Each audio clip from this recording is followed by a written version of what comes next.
Okay, so we're going to be looking at 2.4 reflections. All right. So a reflection, it is one of the rigid transformations. All right.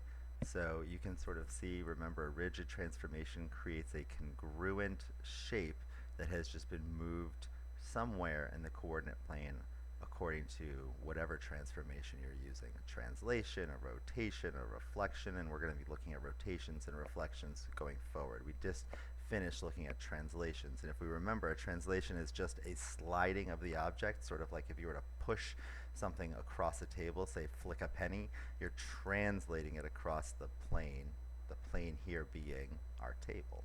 All right, cool. So now we're looking at reflections.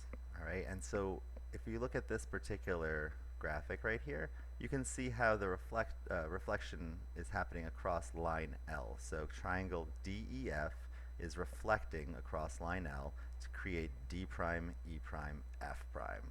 D prime, E prime, F prime. All right, and we can take a look and see how that is happening. Oh, excuse me, that one was happening on the next one. There we go. And you can just see how it just kind of flips like a pancake across that line.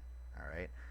So this quadrilateral has been reflected as well across line L. And you can kind of see line L might be the y-axis on a graph. It's completely and totally vertical. And if you were to draw a horizontal line through it, you would get a right angle. And you can just tell that looking at the grid. All right. Cool. So you'll also notice that each one has the same distance. All right. So C to the line L, and then from line L to C prime, they're both 2. Just like A to the line of reflection and the line of reflection to A prime are both 5.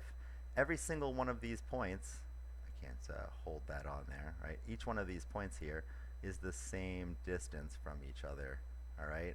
Or at the very least, excuse me, I didn't mean to say it that way. Each one of these points is the same distance from the line of reflection as the other. All right, that's a clearer way to say what I was thinking. Nice, and you can see that demonstrated right here. Also, interestingly enough, every single one of these parallel lines, again, it's a rigid transformation, so we're seeing some parallel lines. Each one of these parallel lines bisects the line of reflection, creating a perpendicular bisector. All right, take a look at that. First perpendicular bisector. All right, right angle. Second, third, fourth. Cool? Nice. Let's move on. Okay. You can also perform a transformation like this particular reflection even if there's not a coordinate plane. All right, it's clearly harder to do. There's ways to do it with your compass, but this is the idea. You can do it, and you know how to do perpendicular bisectors.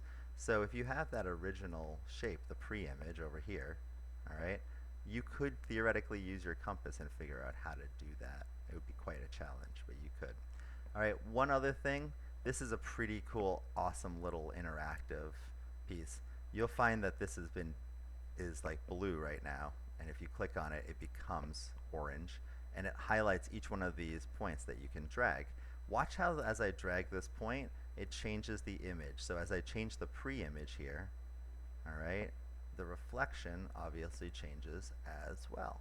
And if we take a look at this one, let's bring that closer to the mirror. Oh, just like your nose gets closer to the mirror as you move your head closer to the mirror, and it looks really big, really close. All right, same thing with these points. All right, I'm going to stop it here. Take a look at everything here. This is super useful stuff. All right, and I'll check in with you guys later.